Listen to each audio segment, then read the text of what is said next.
Yo, people, we back. We back again, man. We back again at it. Obviously, you see, there's only two of us. A couple men might join later in it. Obviously, don't worry about that. Content's still there. Make sure you like, comment, and subscribe. I feel like on 49 now. I remember I said 50 by the end of this week. I want to get to 50 by the end of this week. So, you, man, you know what to do. Share it with your friends, share it with your people, innit, man?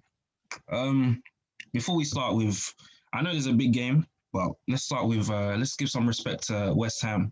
You know, who are overperforming right now. If you look at it, so let's look at that game: West Ham v Leicester, 3-2. Hey, let's West Ham. Hey, Leicester are in trouble as well, but we'll get onto them in a minute. But hey, what are we thinking about West Ham and their chances of top four? I still can't believe they're in the race, but eventually you got to give them their credit and you got to give them their dub. Do you genuinely think they have a genuine chance of making top four? Um, I think just because of the teams below them, I don't think so. Like I think that obviously they're in I think they're fourth now. I believe fourth or fifth. They're fourth I now. They're think fourth. They're like 1 point behind Leicester now. one. 1 or 2 points. It's not far. Yeah, yeah, they're 1 point behind Leicester, 1 point above Chelsea. But the only thing I'd say is like Chelsea, Spurs, Liverpool, Everton are on their tail, and I don't know what West Ham's run of fixtures is, but I would favour Chelsea, Liverpool, even Spurs to finish above them. So I don't know how they're going to fare in the last 7 games, but I mean it's still a good season for West Ham. They've still been very very good. Like considering people thought they were going to get relegated, and the fact that they're challenging for top four is crazy to me.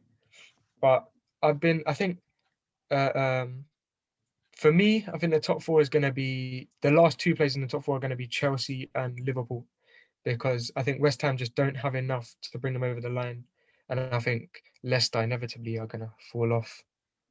Obviously, we're gonna get onto Leicester and then probably top four in a bigger subject of like how many points you really need to get the top four this year. But one of Mm. the key players of 2021, I don't want to say whole season, is Jesse Lingard, in it, or Messi Lingard, or Lingardinho, whatever they like to call him. Now, obviously, people have been saying, "Is this his level?" And obviously, I was listening to Cams, and he was saying, "Is it fair to say that this is his level?" In it, and I was thinking, I know we all get excited when players show good form or resurgence, in it. Are we too quick to kind of throw the label that he's found his level? Because if he plays like this for another year, obviously we don't know. But if he plays for this another year, you'll say he's above this level. So, what do you think is the case with Lingard, and how? And also talk about like his impact for West Ham as well. So I think Lingard came in for West Ham at pretty much the ideal moment for them, because obviously in terms of strikers, they don't have any depth at all. Like they're one Mikel Antonio injury away from no strikers at all, He's not and even even playing now. Yeah, exactly, four now. exactly. So yeah, So like, and because of that, they needed goals. Like they needed someone because I mean Suchek is going to get you goals, but they needed someone else to get you goals, and that's what Lingard's done. He's really come into the team and he carries the ball well. Obviously, he's scoring goals, he's creating space, and I think the way that Lingard plays is suits the way West Ham play as well, because he offers something different to the likes of Antonio and Suchek, whereas them players are more physical and like a lot of their goals have come from crosses and long the balls into the pieces. Yeah. box. Mm-hmm. Exactly, like and Lingard can pick the ball up and drag. Like his goal against I believe it was Wolves, where he Oh, took where it you from ran? the Yeah, half. yeah, yeah. Yeah, where he ran from the halfway line. Like I think that's just what West Ham needed because Antonio is not going to pick it up from the halfway line and run and the length of the pitch and score. So they needed that to just to give them that little push to stay where they are. But do I think this is his level? I'll be honest. Lingard, this form is not going to last forever. Like he's not going to play like this for the next 3 seasons, and that's why I think it is fair to say this is his level. Like he's hit a run of good form. He's in a team that he's playing well in, and he's doing well for himself, which is why people are happy for him. Everyone's happy for Lingard because he's had it hard. But let's not forget why he's there, because Lingard he went a calendar year without scoring a goal, in which he was starting a lot of them games. And then when that goal came, it was against Tranmere Rovers.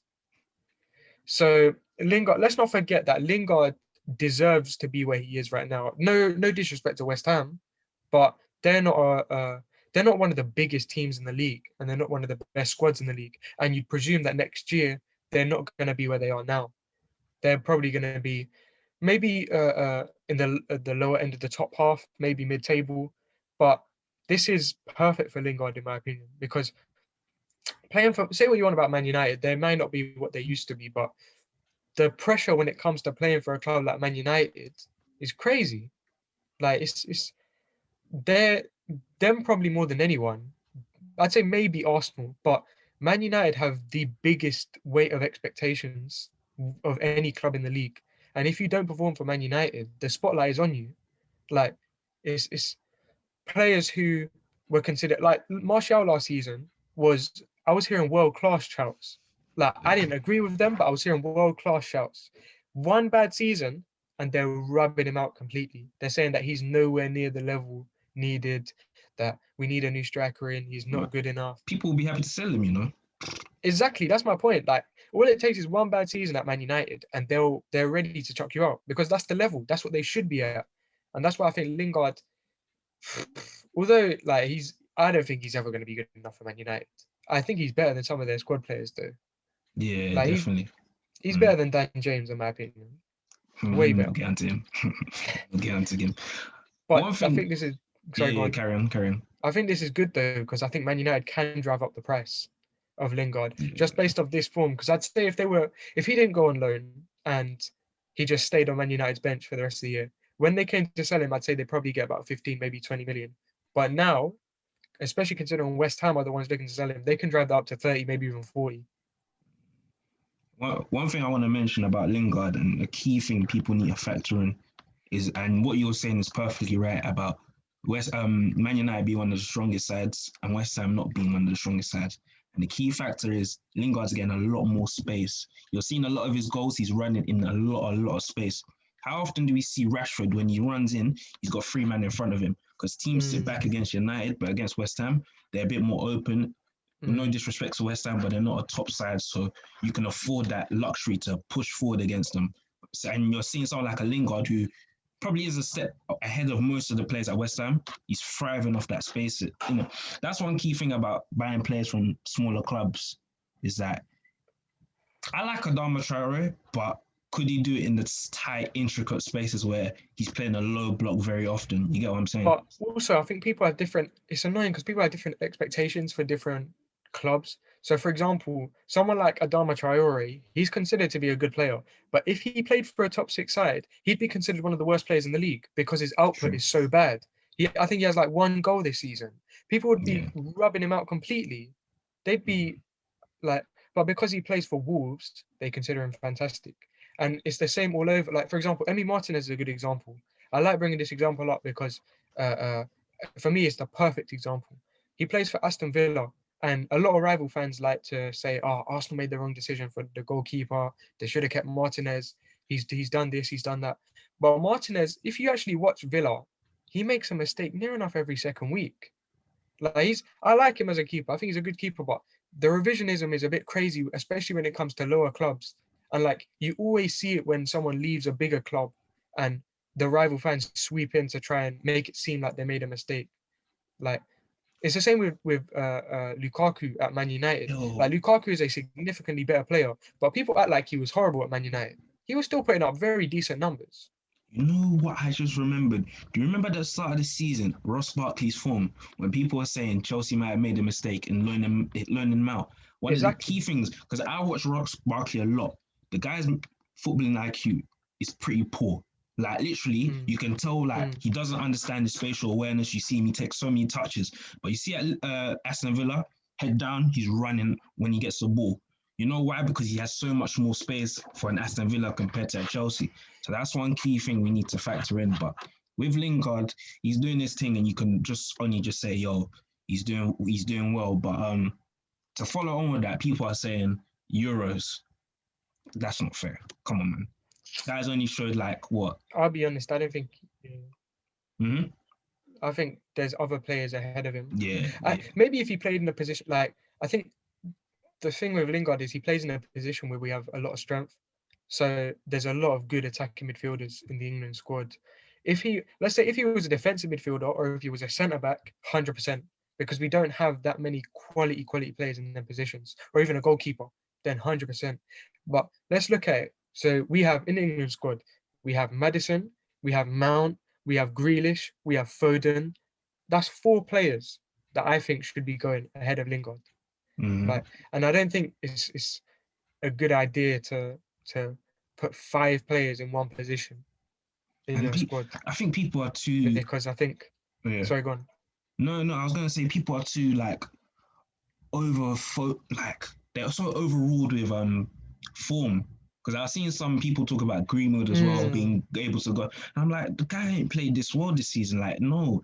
If Lingard manages to score like 15 or 16 goals like in total for this season, hey, you might have an argument. Like if he continues his form to the end of the season, it's gonna be hard to say no to him. But it's one of them ones where we need to just chillax, you know. You need to chillax. Like at most he'll probably be on the standby list, innit? If anything happens, which I think is fair, innit? Because yeah, Lingard does have ability in it, and he offers something slightly different in terms of like I wouldn't say he's a natural 10 like that, innit? He's kind of like a shadow striker, decent link up, decent technique. But his chance creation ability is poor. Yeah. Like, and from a 10, that's especially England. That's what you'd be looking for. I mean, in my opinion, if you play Grealish out wide, you might be able to get away with that because Grealish can carry that creative burden. But if you're doing like a Mount, Rashford, and Sterling, you're gonna need some creativity there, innit? In my opinion, 100%. man. 100%. Yeah, Lingard, he's doing this thing. You can only respect it, but it's one of them ones. Let's just see in it towards the end of the season how it's going. And if he does lead West Ham to a top 4, then bro, like nah. There's a lot of ifs though here. There's a lot of ifs, man. There's a lot of ifs. And even if he does, I still think that there's players that are better than him though. Like I still think that Maddison, Mount, Foden, Grealish, I still think they're all better than Jesse Lingard. Do you think Maddison's gonna go? I don't think he will, which is my point. Like I don't think he'll go, but I prefer him to Lingard because I think he just offers more and he's been good for longer. Yeah, I hear that, man. And moving on to Leicester now. Hey, 2 years running, nah, you can't. And the thing is, it's actually the opposite of last season now because they were in the same position yet, but last season they were getting injuries at the wrong time, innit?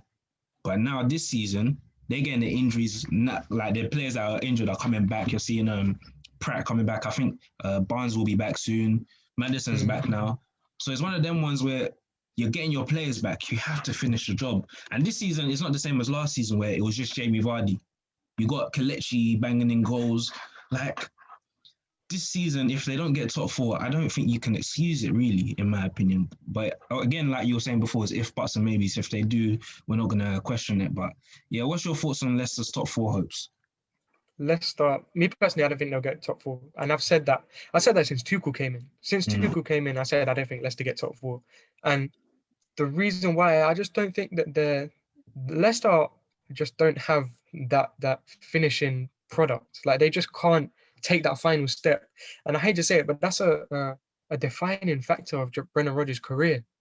Like he's pretty much everywhere he's gone, apart from Celtic, he can't take that final step. And Leicester, like a lot of people like to run the narrative, Leicester have replaced Arsenal, Leicester have replaced Tottenham in the top 6, Leicester are the new this, that. But Leicester are held to a different standard to any of the top 6 teams. Like Leicester can get away with a lot more than any of the top 6 teams. Leicester got eliminated in the round of 32 of the Europa League, and no one said a word. Leicester are going to bottle the top 4 for the second year on a run, and no one will say a word. But when it's halfway through the season and they beat Spurs at the King Power, people will start running the narratives. So that's why, like, people are just holding them to different standards, and I don't think it's fair. And in terms of like, did I know that they were going to bottle it? I think everyone kind of knew that Leicester were going to bottle the top 4 because they just don't have the I don't know if it's the players or the manager that just can't take that final step. Be a bit of both, isn't it? I can't lie. I was Mm. one of those people saying they would get top four in it. I thought they were too far ahead in it, but obviously I don't want to be reactionary and say they weren't in it. But it's one of them ones where they don't make it easy for themselves, in it. And I mean, it happens with quite a few teams where they do make it difficult for themselves. But we're talking about ifs now. If they don't get top four, is a big disappointment. And I'm not on this whole they're a small team, they're overachieving. It's one of them ones. Once you put yourself in a position, you have to take advantage of it. That's as simple as it for me. But yeah, hey, welcome you guys, man. Hey, Denzel, loving the trim, man, loving the trim. Thank you, man. Thank you. I know we got a topic that he wants to chat a bit, and I want to chat about it as well. But we'll get onto it afterwards. Yeah, but yeah, man. that'll be All right, I later wanted to on, tell yeah. us about your thoughts about Leicester and their top four hopes. How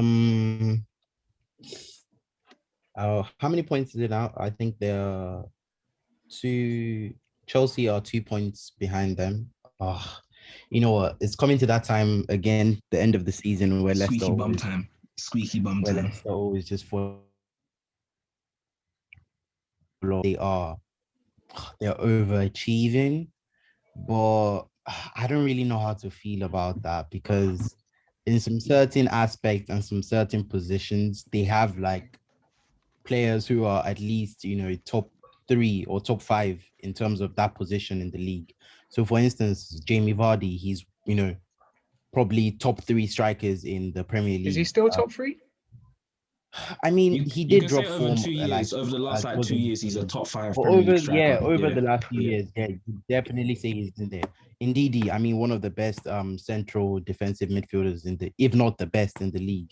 You have Madison Tillemans, one of the best central midfielders. Madison Ricardo Schmeichel, Pereira. Ricardo Pereira. I mean, he hasn't played a lot this season. Soyuncu, I mean, he hasn't really played a lot this season, but also one of the best centre backs. So, in certain aspects, in certain areas, they do have players who are really top quality. So I can't really say they're overachieving per se, but I feel like they should be making top 4, probably just. But I don't know. If Rodgers doesn't make it again this year, it's kind of going to look like, last season as well, they fell off. The season as well, they're falling off. So it could just keep on being that pattern and they wouldn't know how to build on that because they basically kind of done everything right this season. But, it's just not happening for them. So I don't really know what to say too much about how they could fix the problems. I think it's all just down to a mentality thing. If they do make top 4 this season, it would be huge for them. But I guess we just have to see. It looks like Denzel went off. All right, you're back. Yo, what's your thoughts on it, Denzel?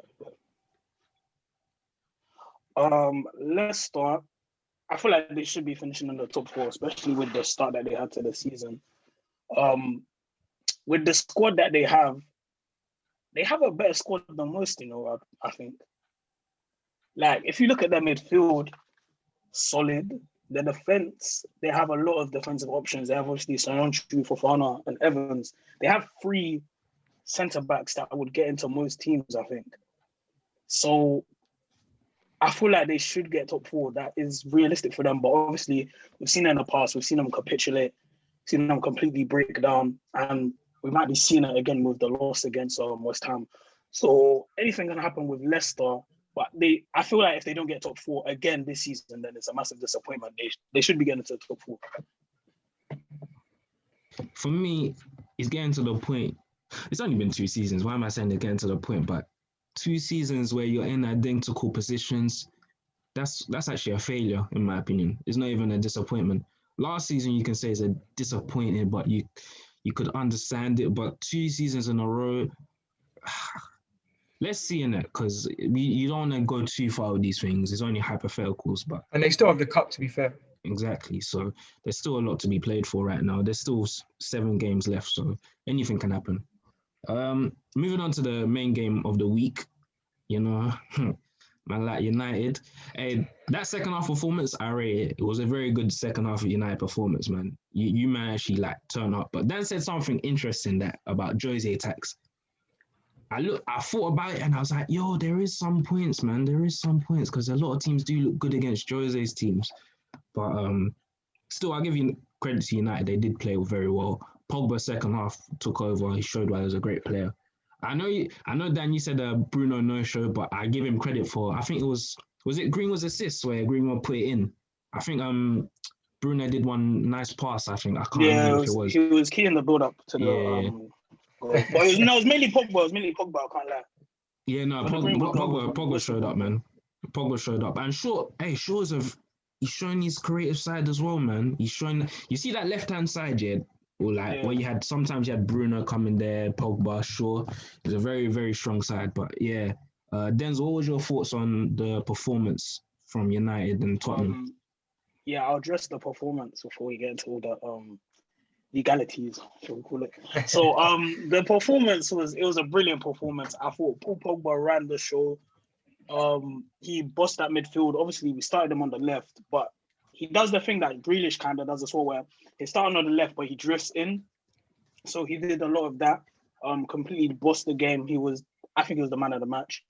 Obviously Cavani with his movement and his clinicalness, I feel like we need to keep hold of Cavani. He was essential in our game. He's lethal. Another one that I want to mention is Aaron Wan-Bissaka as well. He had a really good game on the right-hand flank. We talk about Luke Shaw on the left, but I'm seeing Aaron Wan-Bissaka improving his attacking play a lot. Like a lot of people aren't really rating his attacking play, but recently I'm seeing improvements in it, and he's been playing well on the going forward. I know you're shaking your head, but I'm seeing improvements from Aaron Wan-Bissaka. I'm not shaking my head. 100%, I agree. No, defensively he's I disagree with the good performance comment. I don't think. Well, you don't think Aaron Wan-Bissaka had a good performance? Aaron Wan-Bissaka's positioning for the Spurs goal is one of the worst positions I've ever seen. It wasn't his fault. And his positioning is awful. His positioning is awful. I've seen this take so much on my tail, and I actually wanted to talk about it today. No, his positioning. And with Wan-Bissaka is consistent. Every game he gets caught out of position. You know what? I want to. Should I show that goal? Yeah, let me show the goal. You want to show the goal? I don't know if it will get copyright. That's true. We could get copyrighted. We'll take if you have it might get copyrighted. Maybe if you use a GIF or something. Yeah, that's what I was gonna say. I don't know. I don't think they would have made a GIF by now. You know, YouTube nowadays they're a bit crazy right now. So they don't play around. You know what I'm saying? Maybe if we get a picture of it, you can talk about it. I hate pictures and still images, man. But it will take a while. Wan-Bissaka, yeah, you know Wan-Bissaka. Defensively, sometimes I know his position is a bit funny, but defensively you can't really question him. Offensively, you can't. He's one of the best defensive. You weren't watching the same game as me then, because he was going forward a lot. He was making good like runs and stuff, but when you came to like putting balls in the box and stuff like that, I didn't see any quality balls inside the box like that. He does one every 5 games, but I don't. He had a very good game. Going forward. Maybe I'm harsh on him because I look at him, I feel like everyone just has he should be the undisputed right back for England, but because he's that's Southgate. That's Southgate. No. Because he's poor technically.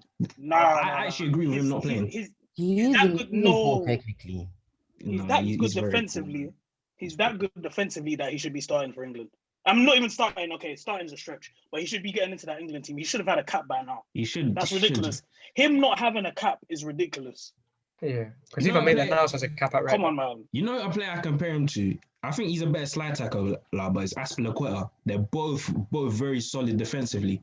But Aspilicueta still has a bit of technical ability. But there's a difference though, because Wan-Bissaka, I haven't seen him make one standing tackle. Every time he slides in, every single time. And his slide tackle's up there with the best. His slide tackle's up. But the only thing I would say about him is, number one, his positioning is poor. And number two, if he mistimes that slide tackle, the consequences are crazy. When does he though? Does he rarely mistimes it?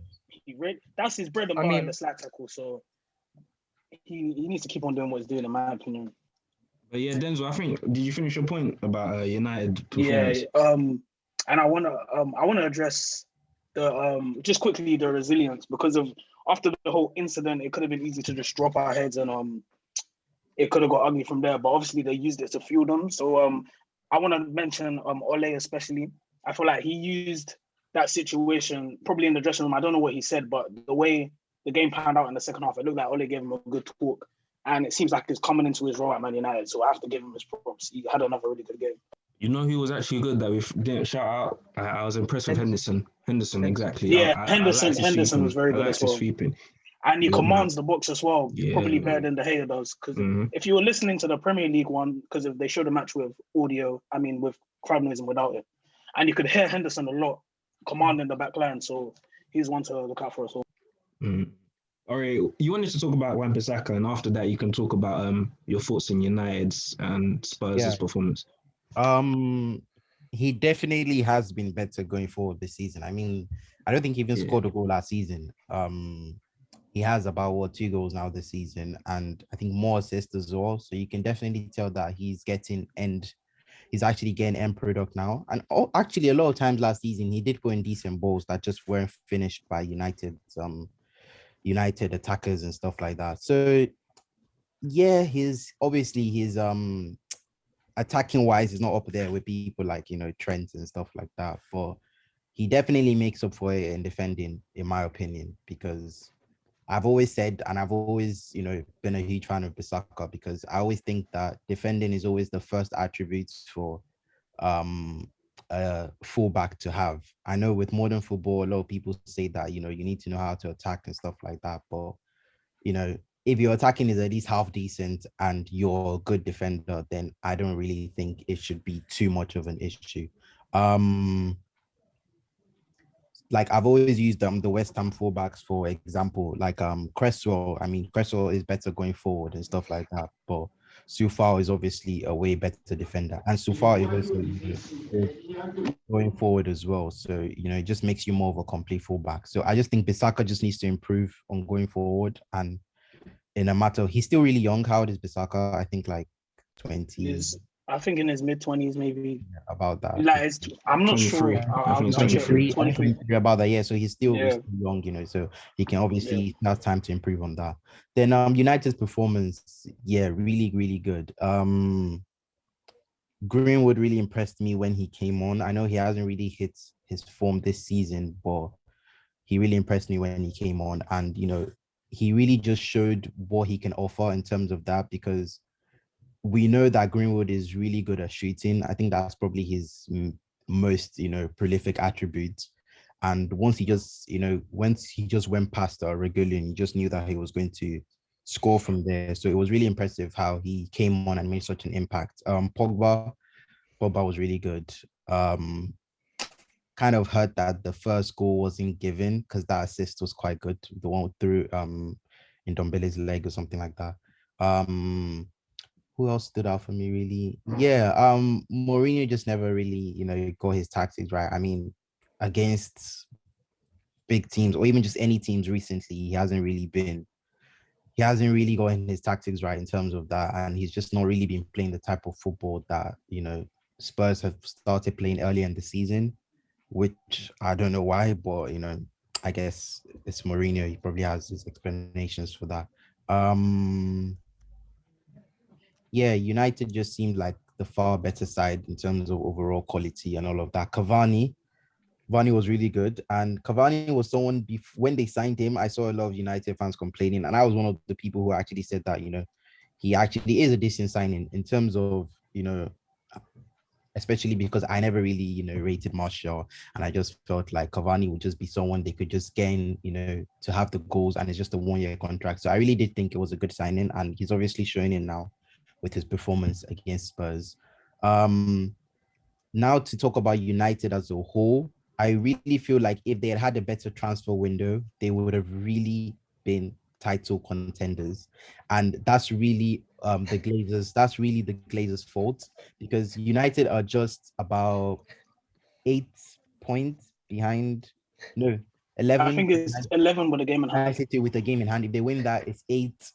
And I mean, just a few extra positions that you could just get just to make the team a better side. And there's no way they wouldn't be at least maybe 4 points or even 3 or something closer to City, even if they're not exactly on City. But definitely with better signings that window, there is no way they wouldn't have been closer to City. And that just really shows that you have to take every window seriously. If they got a right winger, a central, because United's transfer window was awful. I mean, it was probably one of the worst I've seen in recent times. I don't think people realize how awful it was in terms of the people they bought in or in terms of the positions that they needed and they didn't try to get or go for and stuff like that.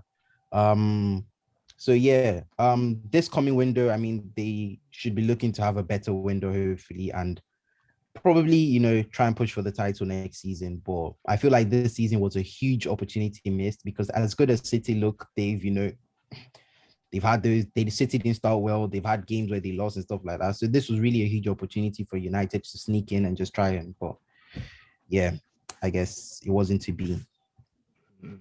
So Dan, what was your thoughts on Ore's statement, and then you get into the whole United Tottenham performance? Ore is saying that if they had a better transfer window, they'd be title contenders. I mean, you can make that statement about anyone. If anyone had a better transfer window, they'd be higher than they are. Like that's part of the game. I could make an argument that United probably had the worst 5 transfer windows in terms of the whole league. Worse than Arsenal. Yes. Yeah. Yes, worse than Arsenal. Definitely was an Arsenal. We didn't address any key issues. I'd like to let me. I mean, we made one signing that was for depth and Cavani. You signed at the time you needed a left back. You signed a left back, and Shaw's improved as a result of the competition massively to the point where you guys are calling him the best in the league. So I mean, that's one very key area that you've improved in. So that's one anyway. But as I said, I think you can make the argument for most teams, to be honest, that if they had a better transfer window, that they'd be better than they are. And as for United overall, their performance, I think they perform well. Like Pogba, Henderson, Shaw, Greenwood, Cavani, all had good performances. But as Josh mentioned, we need to take it within context. United are a team that always go down first and come back. Spurs are a team that always go one goal up and concede. Jose's team makes everyone looks good after they score. Everyone. Like, they made Arsenal this season have been awful to watch, awful in terms of performances. And Jose's Spurs at the Emirates made us look fantastic. We looked great in that game, and we are not that good this season. So although we need to give flowers to United, we need to take that within context. Like, they're playing against a team that sat back and offered not really anything after they scored. And I think people need to calm down with the getting excited about that result. Obviously, it was a good result, but just calm down with that. But yeah, and I think one player I was impressed with the most was Greenwood. Greenwood, in my opinion, because with Pogba, I think everyone knows Pogba is capable of that. Like, everyone knows Pogba is capable of running the game. Like, he's just a very, very good player.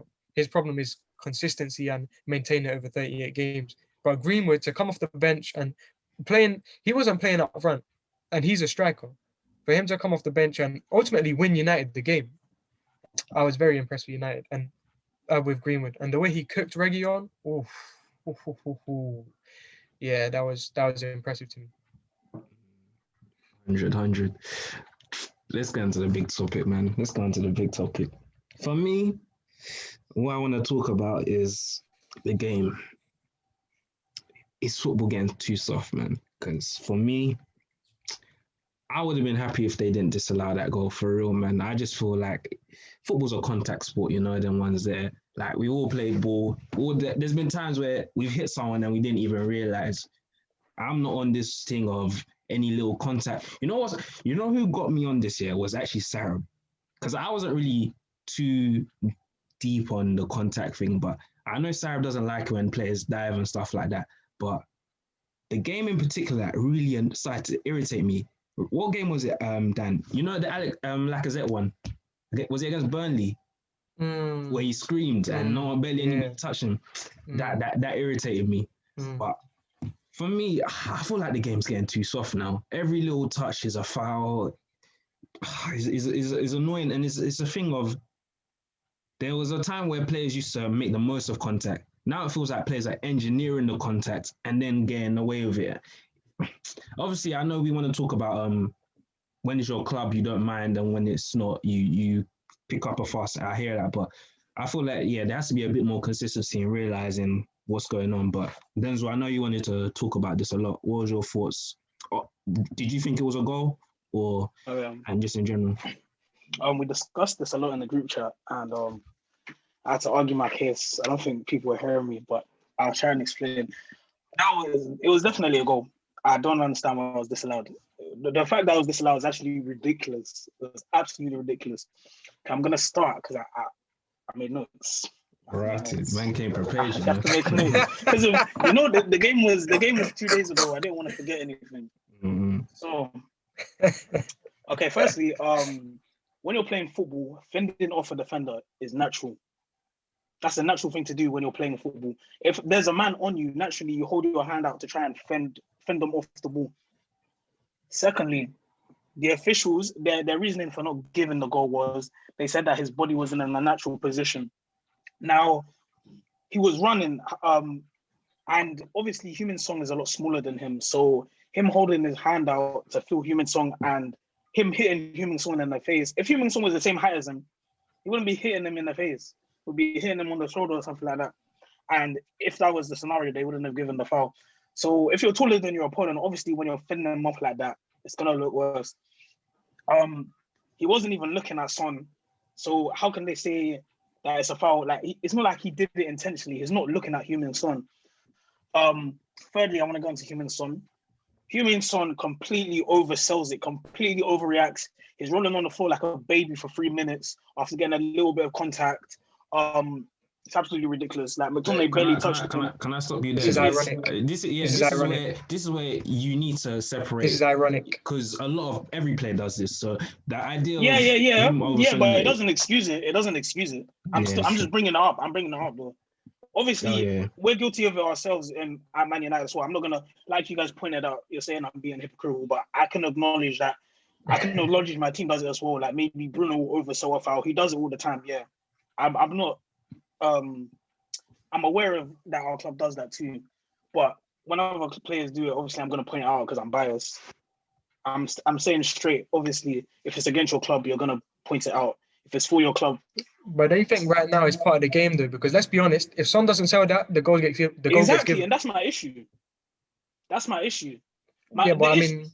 issue that the refs had with it is not the foul itself. It's the fact that Human Song's running on the floor for 3 minutes after getting tapped in the face by McTominay. And I'm not. But that's been happening. Yeah, though. I know, and it's not a good thing.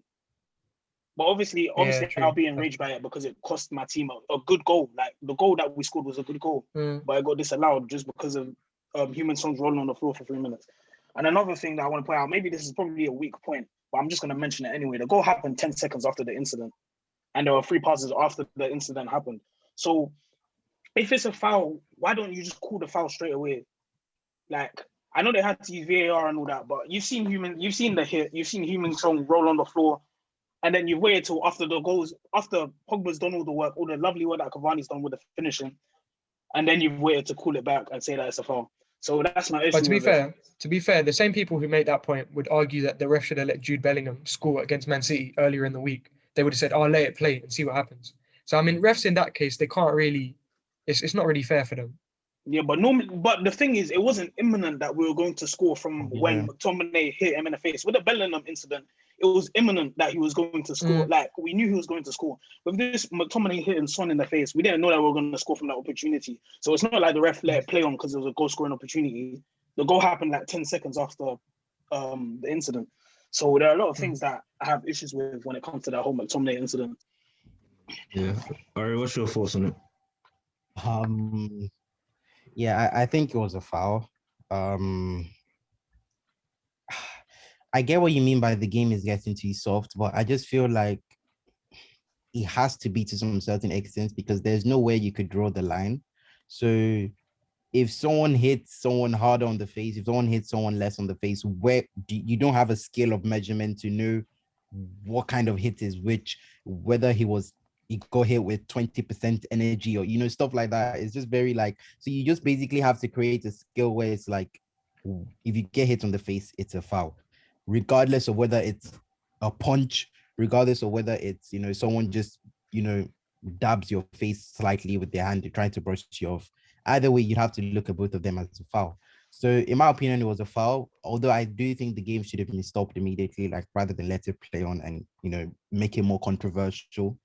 I do think Son overreacted, but like Dan said, in today's game, if you don't, then you don't get the foul. And a lot of people don't complain when it's their team, like we said. So it's just kind of a thing where it's like, there is more advantage to attackers nowadays because they basically can bend the, bend the law to their will, kind of. And it's kind of opposite. It was kind of the opposite back then in the olden days because defenders used to slide tackle attackers a lot, almost break their legs and stuff like that. So I guess it's maybe just balancing out now. You could kind of say that's actually true. yeah, That's actually true, because I used to see clips of Maradona back then, and bro, it was awful. I mean, have you seen Graham Souness, bro? Man he was on smoke. He was on smoke. He used to attackers back then. Anytime they touch the ball, people slide tackle everywhere, and they'll get the ball, get the man, and it wasn't a foul and stuff like that. So maybe you could say the game is just balancing out right now.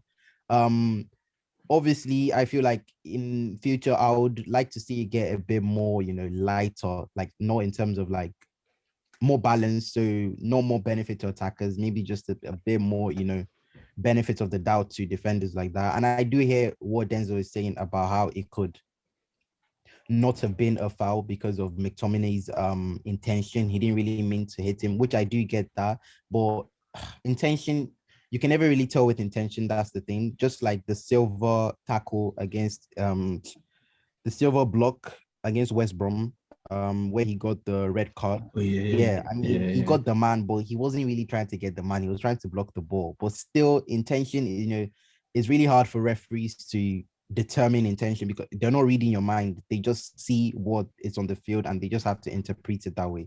So yeah, I think it was a foul. I think the goal was rightfully disallowed. Yeah, that's really all I have to say about that. And then what was your thoughts on the decision and football in general with the softness of the fouls nowadays? First of all, in terms of football in general being softer, this has been happening. Go back and watch football in 2002. Sol Campbell got sent off at Trafford for doing the exact same thing McTominay done. Ironically, people stuff has been happening for ages. And as for the decision with White Hart Lane, I think Premier League fans have called for consistency. If we look at that same incident earlier in the season, Eric Lamela was sent off at the Emirates for the exact same thing. Like, I think if I think the ref has actually bottled it. I think he didn't want to give the foul in the beginning, and I still don't think he believed it was a foul. But I think when he got sent over to VAR, in the back of his mind, he's thinking, it must look like a foul, or everyone thinks it's a foul. So he thinks, do you know what, let me change my mind. But he's not convinced, so he doesn't want to send him off. Because if he was convinced, McTominay should have got a second yellow card, because that's a foul. So I think the refereeing is just poor in this country. And we've been saying that it's been poor. But my main thing that I was saying to Denzel is like, Man United fans, the uproar from Man United fans was crazy. Like, obviously, this is not the whole family. Huh? Rightfully so. I mean, obviously, this is not the whole fan base, but Son was receiving crazy abuse. And obviously, I know Man United don't condone that, but let's be real. Like, as Rant said in his stream, Bruno done the same thing against Granada. Like, I mean, come on. If Son's a cheater, then Bruno's a cheater as well. Like, it's part of the game. And obviously, if he doesn't go down, then the goal's not going to get chalked off. And at halftime, what was it? Was it 1-0 at halftime or 1-1? 1-0. At 1-0 at halftime, going in 1-0 up after having a United goal chalked off. If the game had just been boring and finished 1-0, you could argue that Heung-min Son had actually done what he needed to do for his team. Like, I mean, the uproar from United fans, I didn't understand anyway. in terms of why the goal was chalked off, I can understand why they were annoyed, but the backlash from Son, like let's not act like Bruno hasn't been doing the same thing. Like it's crazy to me. And VAR, I think when you slow the incidents like them down, it's inevitable a foul is always going to be given because sometimes slow mo looks worse. It Sometimes always looks worse. That's Always why. looks worse. Why do people use slow mo I when the don't game get is it. played at I don't 100 miles per hour? Exactly. I because don't understand the slow I think motion people thing. use It's slow mo to ridiculous. see if contact was made, Yeah. but they should use like real time after they establish that contact has or hasn't been made because Yeah. slow mo is not a fair way to judge. And I think the slow mo is what got the goal chalked off. Because if it was played in full time, I don't think it would be chalked off. And deeper, yeah, we're saying slow mo to find contact. If it's that difficult to find contact, why are you going down that easily then? Exactly. It's the game, man. It's Yeah, people have been diving. Like it's true. everyone's been Can I diving. ask everyone this? Does anyone genuinely have a problem when their own player dives to try and get a foul? Honestly, That's my point. I don't like it. I don't like it. Yeah, I don't That's my like point. it. If it's Nah, like a blatant dive, like if it's like you're jumping into the pool type of dive, yeah, then like it's a clear blatant dive, then I have an issue with it. Like when Ashley Young did it back in the day, like he blatantly dived. But the thing is with the whole diving thing now, it's like it's debate. Like there's a debate around, or is that a dive or is that not a dive? But when you're talking about clear, unobvious dives, then yeah, it's not nice to see in the game. fair enough. Because my thing is, I don't mind players making the most of contact, even though it's not right. It's understandable because you have been touched in it and has somewhat affected you. But my issue is when you're engineering contact, when you're looking for the guy to make contact with you, and then you over exaggerate. That's where I'm just like, But you that's know the part of ones players. that But let's not like that's part of certain players' game. Like It if we is, look it at is. Mo Salah, he does that very well. yeah. Mo Salah, the way he dribbles and the way when he gets inside the box, you know if you go anywhere near him, a penalty is getting given. And would you not say that he's good at that? He's good at engineering contact. He's good at making the most of contact. Yeah, You may not like it, but it benefits his team. But you can say the same with United players as well, though. Every That's my point. every Like, club does it, man. You can say the same Every about club does it. players. You know them like, ones. This is one it's of them part of the ones. game. I don't like it, but it's part of the game at this point. And because of VAR and because of how slow mo and they know it's gonna get given, they get away with it. I mean, that's probably just part of the evolution of football, innit? And you start to really deep. You know them older gen where they're like, oh, in my day it wasn't like that. Yeah, they make sense now. You're starting to deep, yeah, man. And I guess that's just the evolution of For football. instance, something you could look at is like the shot pull when someone pulls a shot.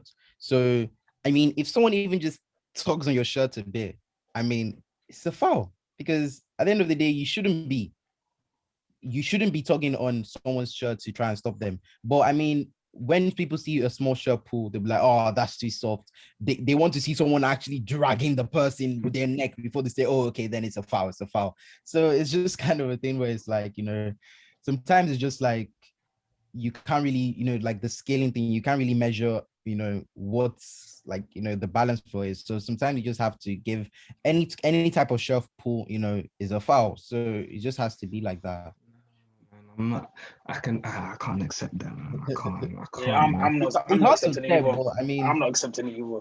Because you know what, I see this a lot. You will see this bears as well. You know when the players get impressed and they can't get out, so someone like just does a tiny push and they just go. Oh, exactly. Like, they're like, I got away with that one.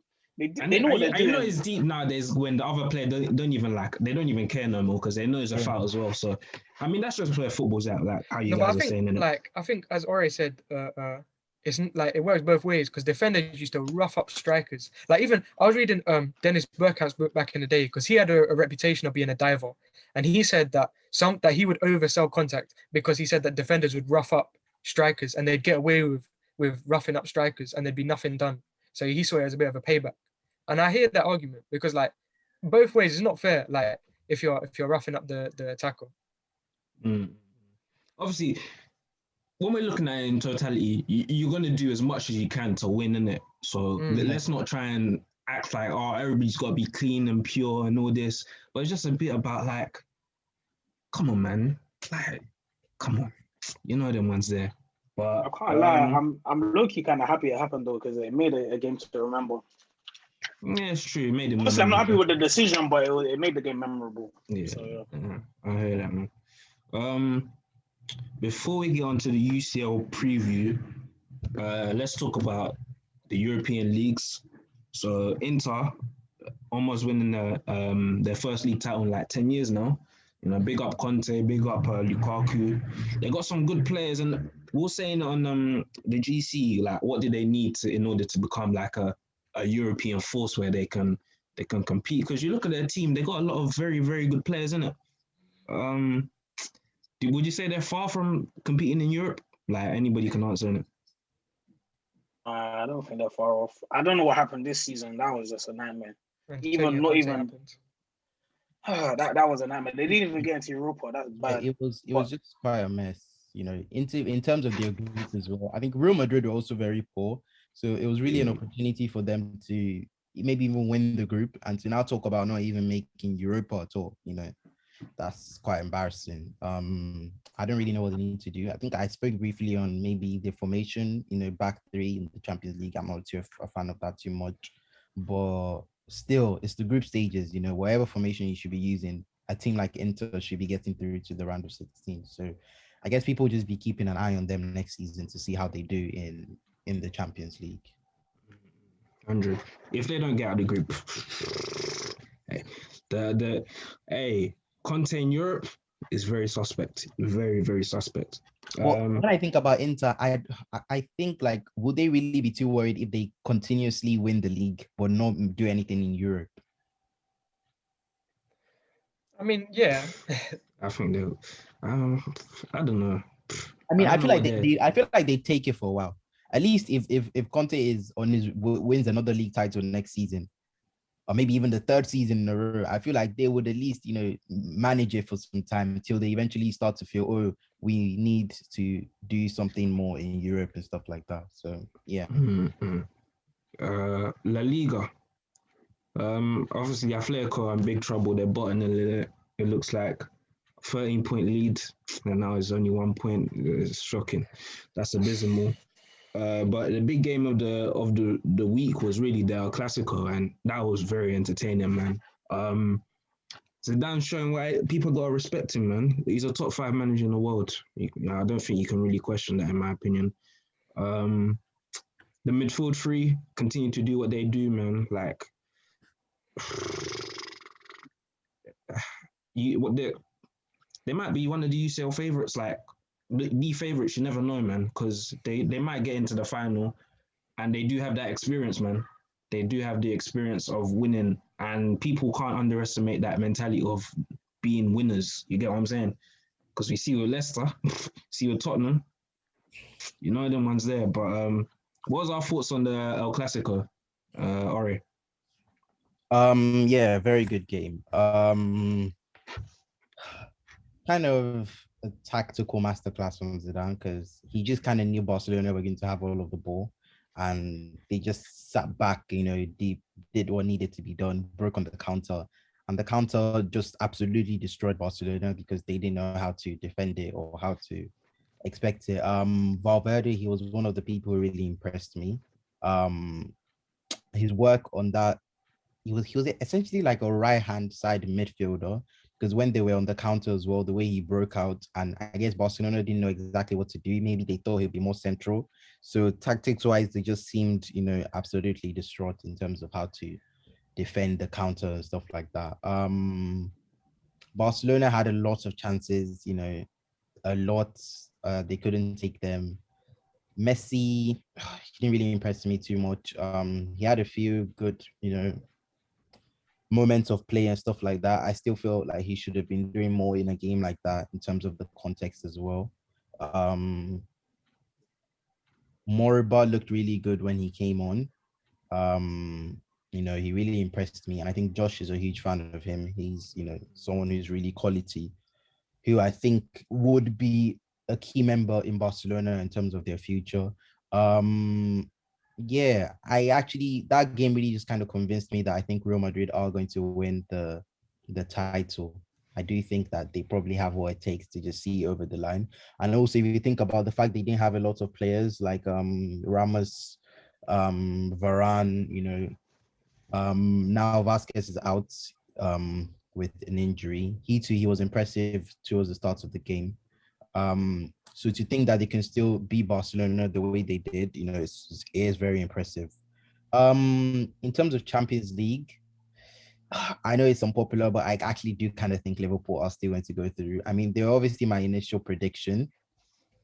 For them to go through. And despite them being 3-1 down, I actually do kind of think they will still go through. I think the Villa win was kind of monumental because they hadn't scored from open play in Anfield.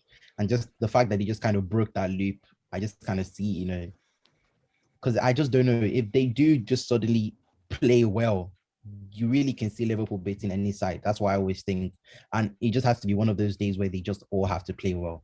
And I do think they can be Real Madrid. Probably unpopular opinion, but yeah, I guess it's Wednesday. I think, is it Wednesday? Yeah, it's Wednesday. Yeah. I guess we'll just have to see how that goes. In terms of La Liga, they're doing well. If Zidane manages to win the La Liga title and win the Champions League this season, he would definitely have to be in conversation for all timers because that is going to be something very, he has to be, mate. Very, he has to be. very, very, very impressive. If he manages to pull it off, that would be something very impressive, especially without Ronaldo as well, because I think everybody was coming on to him for saying that Ronaldo carried him in the three-peat. So if he manages to win and I don't think so as well. If he manages to win the Champions League, I think he would, without Ronaldo, I think he would get more respect from more people. But still, winning 3 Champions League back to back, I think, he definitely is highly disrespected and he should be treated with more respect. But yeah, top coach. One player, I want to talk about a couple of players from the Clásico. Vinicius is such a 50-50 player, man. He's such a 50-50 That's exactly what player. I was going to say. Yeah. 50-50. Yeah, you can speak on it, Dan, as well, because the weird thing about him, is when he plays bad, he still gets in good positions. You know, there's some players where they play bad, they do everything poorly, but he still gets in good positions. He just messes up. Like, Dan, you can talk about it as well. Yeah, I was going to say the 2 players that impressed me were Pedri and Vinicius. I think Pedri was he had some nice link-up play, carried the ball nicely. Vinicius, like that first half, he was cooking Mingueza. He was cooking him. And Mingueza's on the actually quite counter fast, He's actually quite on fast.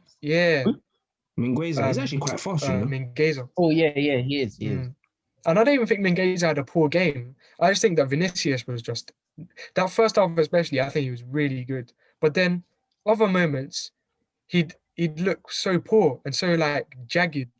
And like with him, I don't know, he blows hot and cold. Like he seems to, I think he's just he's still at this age, I think he's still just raw. Like I think he still needs to get more time under his experience under his belt and keep playing at this level. Because like from when you watch him, a lot of the stuff he does is very impressive. Like the way he carries the ball, he played a really nice outside the foot pass in the first half when they were on the counter attack. But then, like other moments, you see him like when he was on the counter attack in the second half and he had an opportunity to shoot and he tried to play to Benzema and missed up the chance. Yeah. Like with him, I don't know, like, and the decision making sometimes is not there. So, but I think that will come with experience. But his overall play and his natural ability impressed me a lot that game. I think he's a perfect example of what you call a 50-50 player or like a raw talent where he kind of reminds me of Sterling in like his early days in Man City. I think before Sterling actually became a better finisher and better in the final third. I mean, Sterling too hasn't really been, on form this season per se. But similarity, I think if Vinicius improves in the final third, that is something that a lot of wingers in Europe lack hugely in terms of like someone like Rashford is also someone I can think of because Rashford is really good, but I feel if Rashford improves in the final third, he's going to be, one of the best wingers around. So it's something that a lot of wingers probably, because, when you're trained as a winger, finishing is not really the first thing that they really focus on. It's usually how to beat your man, how to try and, get balls into the box, how to try and cut in, how to try and create, opportunities and stuff like that. So finishing is something that a lot of wingers are not too prolific in. I mean, they're only just a few very good, prolific wingers I can think of, like the Salah, Mbappe, people like that. So yeah, once he just improves on his finishing, decision making as well, when to pass, when to shoot, when not to shoot, when to, and then I just feel like he can actually be a top winger. Although I heard rumors that PSG are considering a swap for Vinicius and Mbappe, and I think they'd give PSG money plus Vinicius. I don't know about the source of that, but I actually do think that would be a very good deal for both parties. So I guess that's something we should look at. Oh, so you're saying Vinicius the heir to Neymar then, I sort didn't of see thing? that. I feel like Vinicius would be good at PSG, and under Pochettino as well is something that I can see him being someone, someone they can kind of replace Mbappe with, I guess.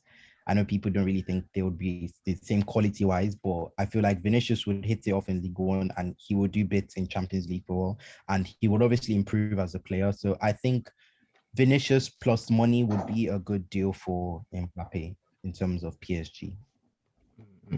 Denzel, what was your thoughts? I can't lie, I didn't watch the game, so I can't really give too much in terms of analysis. But the whole Atletico capitulation, man, it's sad to see. It's very, very sad to see because I'm bored. I'm bored of the same Barcelona. Obviously, they had the win a couple years ago at Atletico, but the same old with the Liga. It's very easy to predict who's gonna win it each year. So I wanted the story of Atletico to come to fruition. I wanted them to win it, but obviously that wasn't the case. I hear that. Barca, Well, it's not over yet, but yeah. Yeah, 100, man.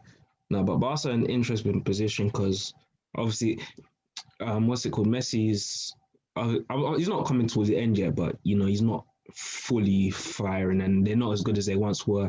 And you got some players that you're saying, players like PK, Busquets, who are past it.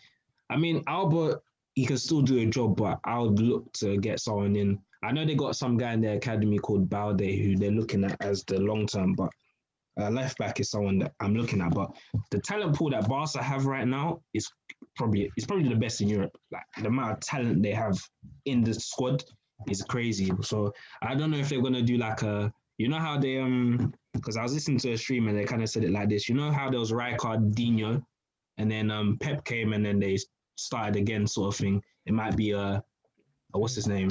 What's the guy's name? Koeman and Messi, and then they move over again. So Barcelona is going to be interesting in the next couple of years to see where they go. But final topic, let's look at the UCL predictions. I just want you guys to tell me who you think was going to go through. So Chelsea, Porto, you man can just tell me who's going through in that one. Chelsea. Chelsea. Yeah. Man City, Dortmund. City. City. City. Although I'm not as confident as I was initially, but I still think City would pull it through. Hey, I disrespected Dortmund Bears, man. I said they weren't going to do anything, but hey, they did something. I did as well. Yeah. But hey, fair play to them though. PSG Bayern.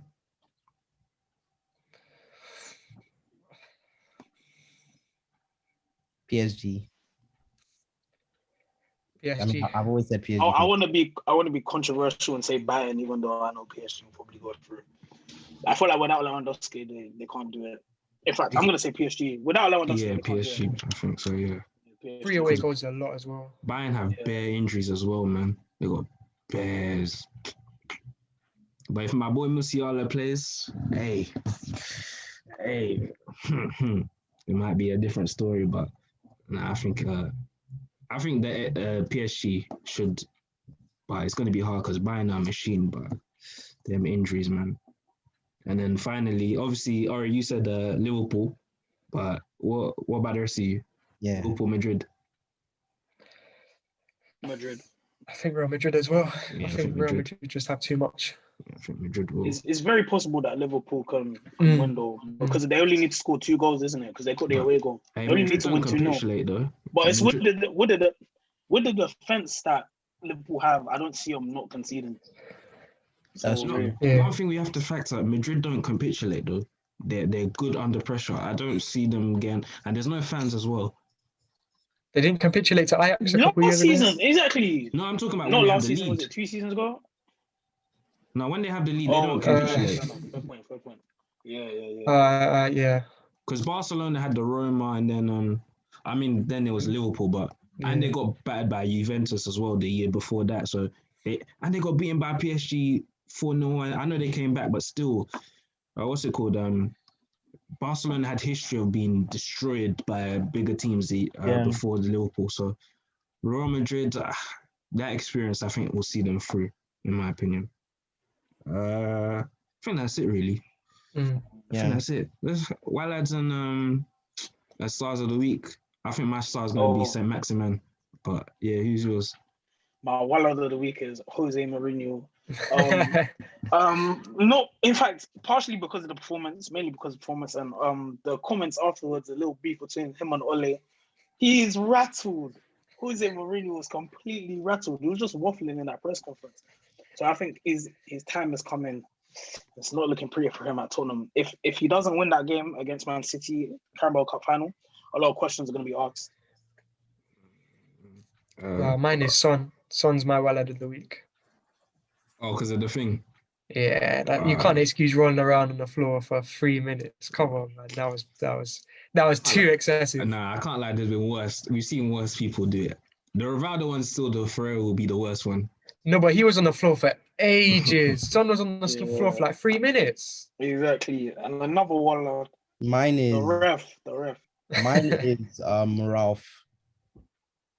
Oh, He lost against Big Sam, isn't it? yeah. You can't lose 3-0 to West Brom. Nah, it's with 11 not, men as well. Hey, come exactly. on, And they even had the goal disallowed. It's not acceptable. It's not acceptable. Yeah. West Brom have 8 goals in the last 2 games. Of the VAR in it, Denzel? Yeah, that's how I gave it to you. Yeah. Just in general, there's a lot of howlers this week when it came to VAR. Yeah. Hey, what were we saying? I think Daniel was saying last week West Brom ain't gonna score that many goals like in a game. Next game they score 3, man. Hey, Big Sam's cooking something. The great escape. The great escape is on, man. He's having a midlife crisis. They're starting playing attacking football. If they actually does anyone think they can stay up though? No. Yes. I usually does. Yes. I'm investing in West Have you seen their running? They're running. What's their running? Let me read it out. I think it is. Leicester away, Villa away, Wolves, Arsenal, Liverpool, West Ham, and Leeds. Yeah, they're not staying up. They're not staying up. You can never predict these things, man. You can never tell with these things, yeah. The only team is Sunderland. Sunderland was the only team that you could look at their lineup and say, oh, they're down. And then they'd get like 5 wins out of 6. Yeah. But them man actually had Defoe. I remember Defoe was a bagsman for a team like that. He was. I don't know. I doubt it for West Brom. I don't see them staying up. But yeah, man. You man will know what to do. Like, comment, and subscribe, man. Come on, man. We're keeping that content coming. We might have other content coming soon. We did a manager ranking soon, so that might drop in the next 1 or 2 weeks. Make sure you've done the bell notification so that when it comes out, you see it straight away. But you know the thing, man. We'll catch you, man, later.